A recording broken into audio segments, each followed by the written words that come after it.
Last fall, I harvested over 200 pounds of vegetables from 4 raised beds that I never once put a shovel or a fork into. Not once. The soil in those beds has not been turned, flipped, or dug in over 3 years. And every single season, the yields get better, not worse. Meanwhile, my neighbor across the street double digs his beds every spring, spends hours breaking up clods, and consistently pulls about half the harvest I do from the same square footage. That contrast used to confuse me. I always assumed good gardening meant hard work, sore backs, and turning the earth until it was fluffy. Then, about 4 seasons ago, I started experimenting with a no-dig approach after reading some research out of the Rodale Institute on undisturbed soil biology, and what I saw in my own beds that first year completely reset how I think about growing food. Today, I'm going to walk you through exactly how to set up and grow a productive no-dig vegetable garden from scratch, even if you have never done it before. I will cover everything from building your first bed to planting, maintaining, and harvesting a continuous supply of vegetables without ever breaking ground. And stay with me to the end, because I am going to share a simple kitchen scrap composting trick that can cut your annual soil amendment costs down to almost zero. It is something I stumbled onto by accident, and it ties right into the whole no-dig philosophy in a way that I think is going to surprise you. Now, I want to be honest with you. For the first 15 years of my gardening life, I was a digger. Every spring, I would go out with a broad fork, sometimes even a rototiller, and I would churn up those beds like my life depended on it. I thought loose, fluffy soil was the goal. I thought I was aerating, improving drainage, making it easier for roots to grow. And if you have been doing the same thing, you are not alone. I was right there with you. And so are most of the gardeners I talk to. Conventional wisdom says, dig, amend, turn, repeat. And it feels productive because you can see the work you are doing. But here's what I noticed over those years. Every spring, the soil seemed to compact right back to where it started. I was fighting the same battle over and over. My worm populations never seemed to build up, and my beds needed more and more compost and fertilizer each year just to maintain the same results.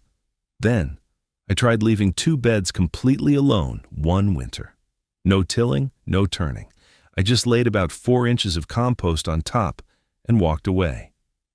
The following spring, those 2 untouched beds outperformed every other bed in my garden. That was the moment everything changed for me. Here's what I learned that changed everything. Soil is not just dirt. It is a living ecosystem, and it has structure. When you look at undisturbed soil, it is full of networks, fungal hyphae, earthworm tunnels, root channels from previous seasons. These networks are how water moves, how air circulates, and how nutrients get delivered to your plants. Every time you dig or till, you shatter those networks.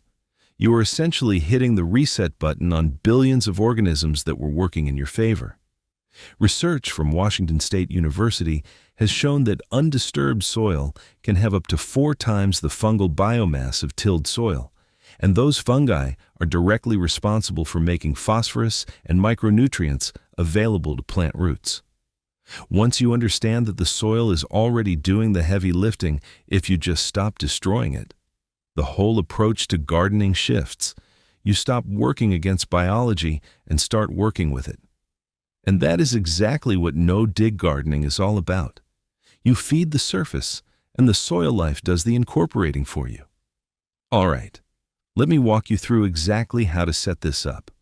The first thing you need to do is choose your location and prepare the ground. And I want to be clear, you do not need to remove existing grass or weeds. That is one of the beautiful things about this method.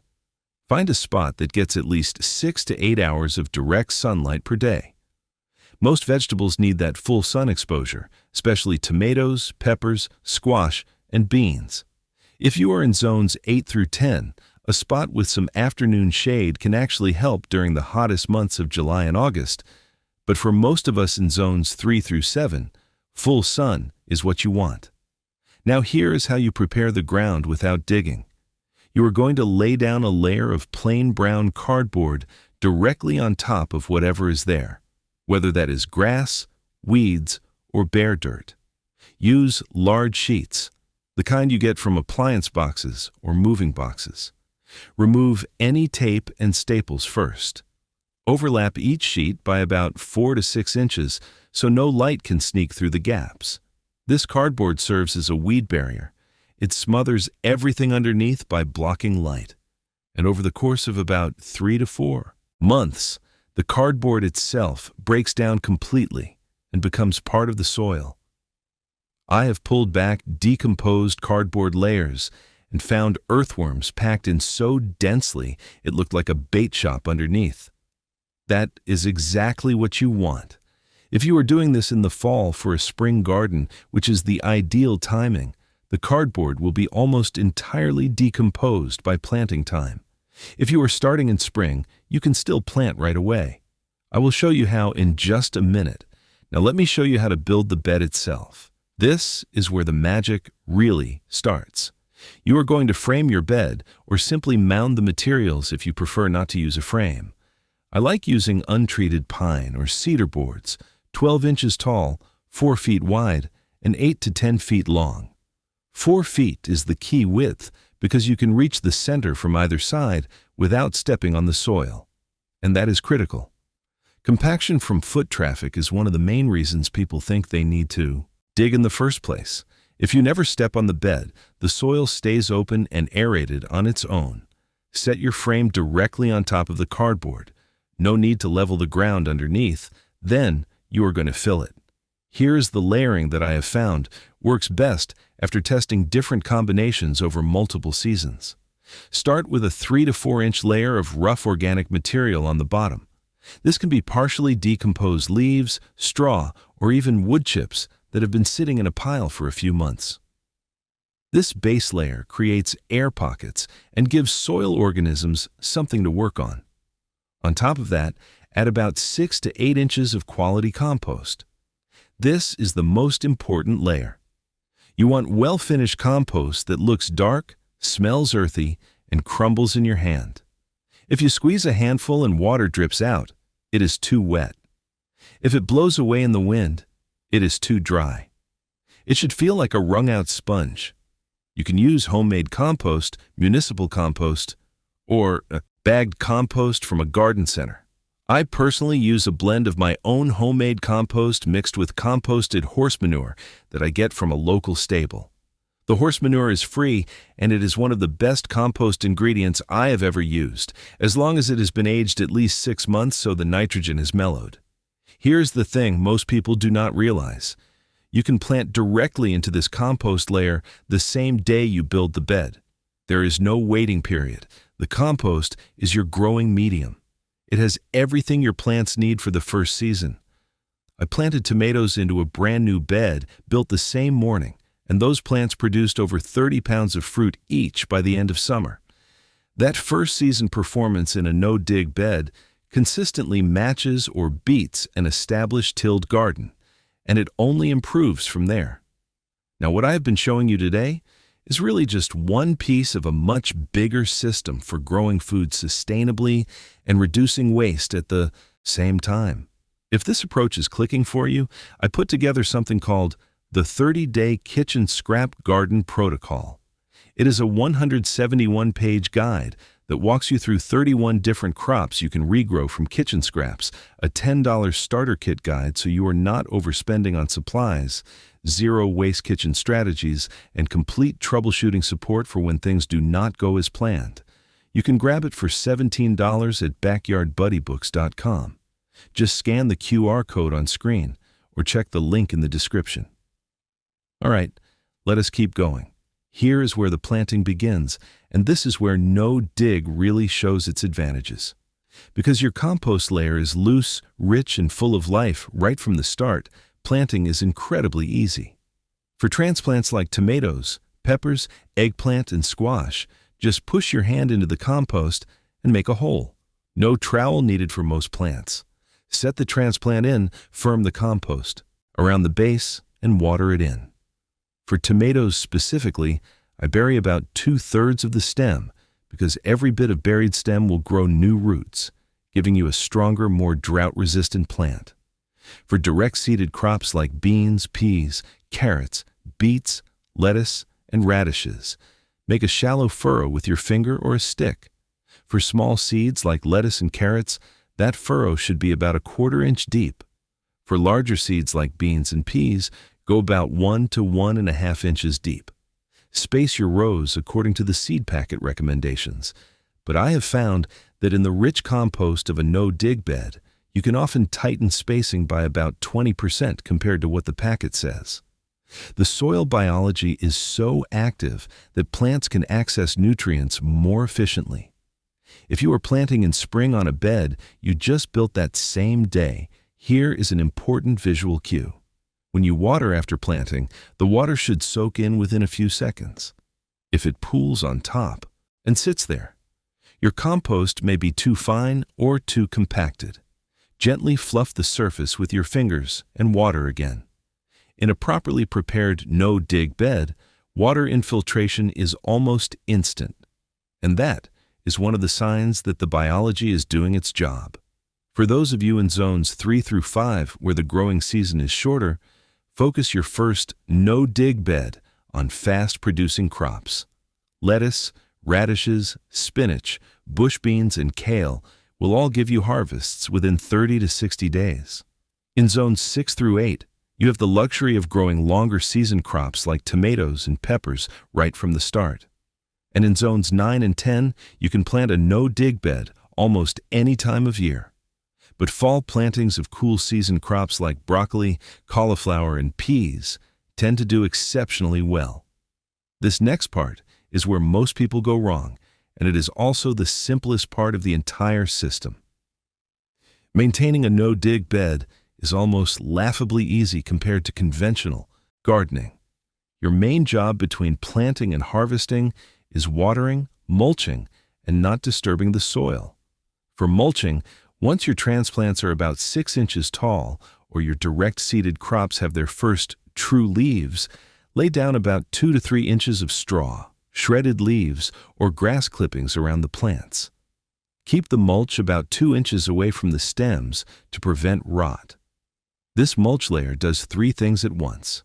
It suppresses weeds, it retains moisture so you water less, and it feeds the soil organisms as it breaks down.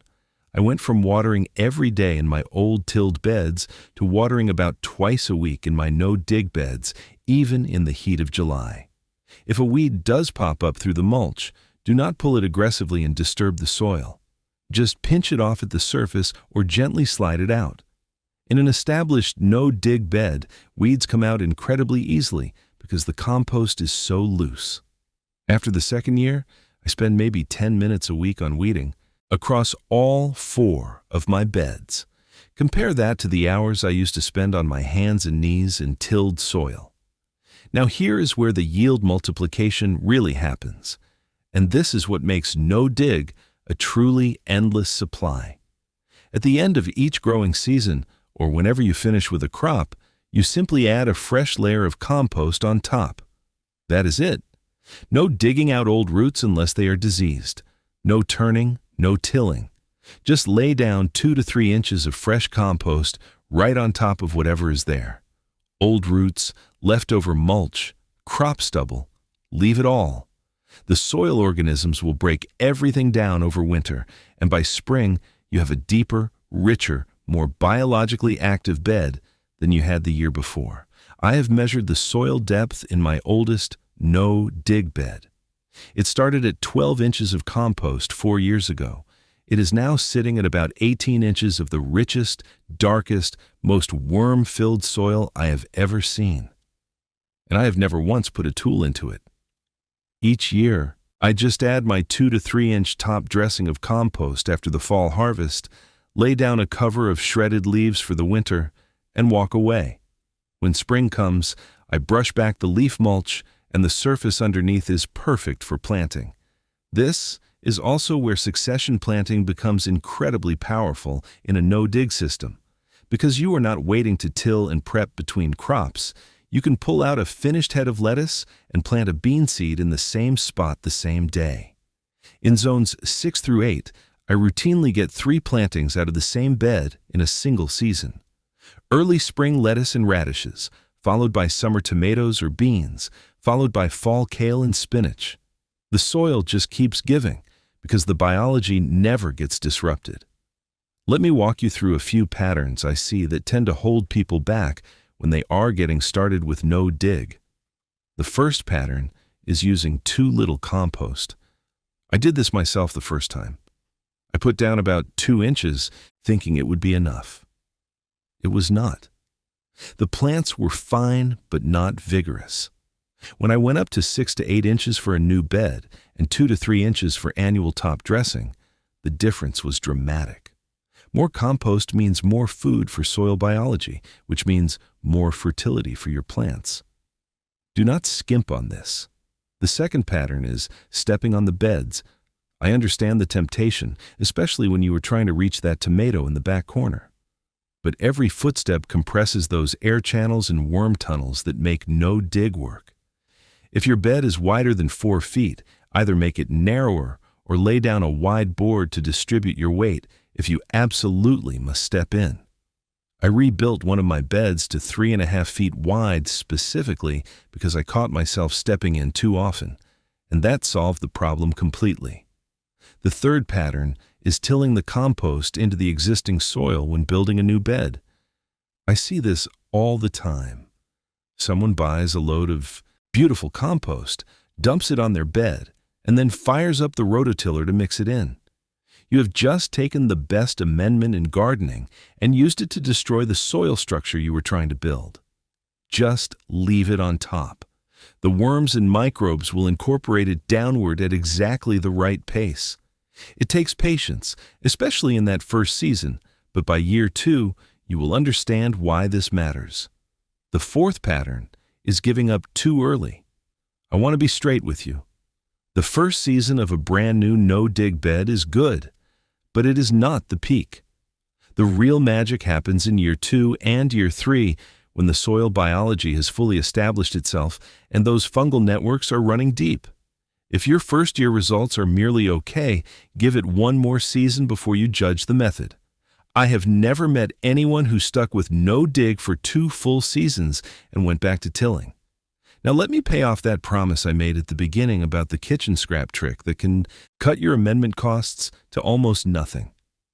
Here's what I discovered by accident about 3 years ago. I started burying small batches of kitchen scraps directly into the top layer of compost in my no-dig beds during the off-season. Not just tossing them on top.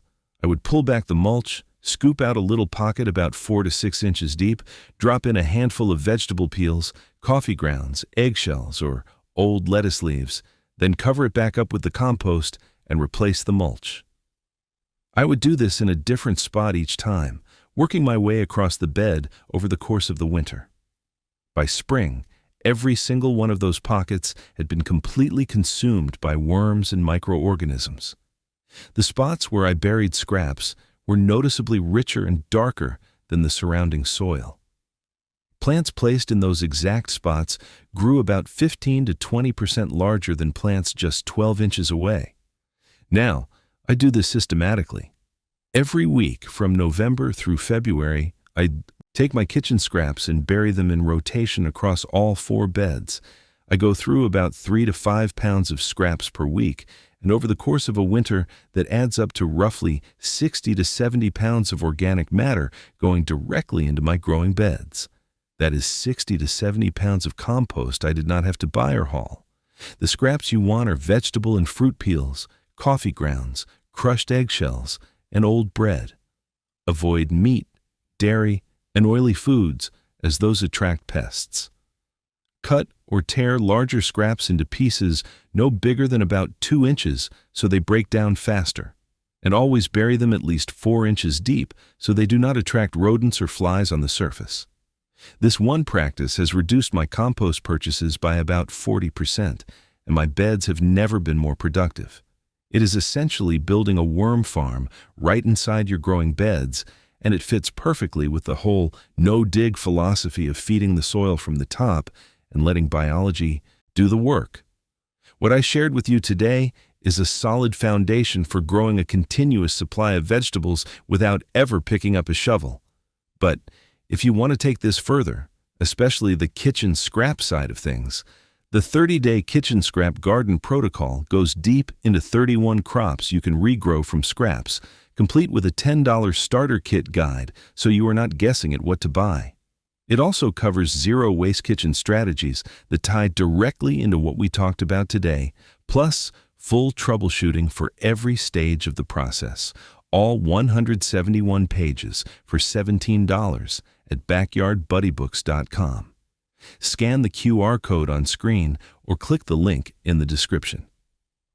I genuinely think it is the best next step if this way of gardening resonates with you.